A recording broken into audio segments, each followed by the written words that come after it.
Regarding the women reservation, See, regarding the women reservation bill, it is the baby of the Congress party.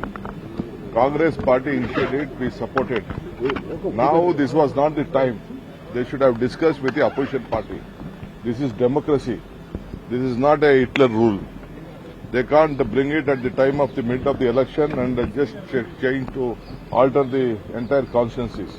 See, they have to take everyone into confidence. They have not done that. That is why the opposition party did a good job.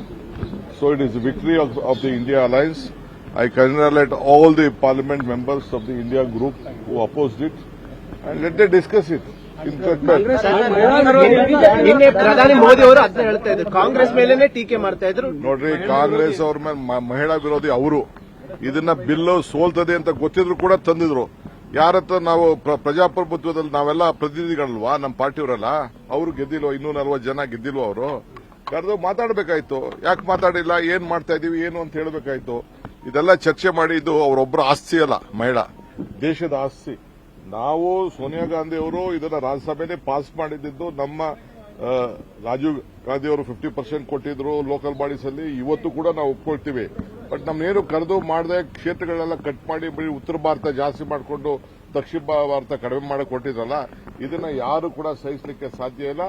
ಏನು ರಾಹುಲ್ ಗಾಂಧಿ ಅವರು, ಮಲ್ಲಿಕಾರ್ಜುನ್ ಖರ್ಗೆ ಅವರು ಮತ್ತು ಎಲ್ಲ ನಮ್ಮ ದಕ್ಷಿಣ ಭಾರತದ ಇದು chief ಮಿನಿಸ್ಟರ್ಗಳು ಏನು ಇದನ್ನು ಪ್ರತಿಭಟನೆ ಮಾಡಿದ್ದಾರೆ, ಹೋರಾಟ ಮಾಡಿದ್ದಾರೆ, ಅದಕ್ಕೆ ಸಿಕ್ಕಂತ ಪ್ರಜಾಪ್ರಭುತ್ವಕ್ಕೆ ಸಿಕ್ಕದಂತ ಒಂದು ದೊಡ್ಡ ಜಯ.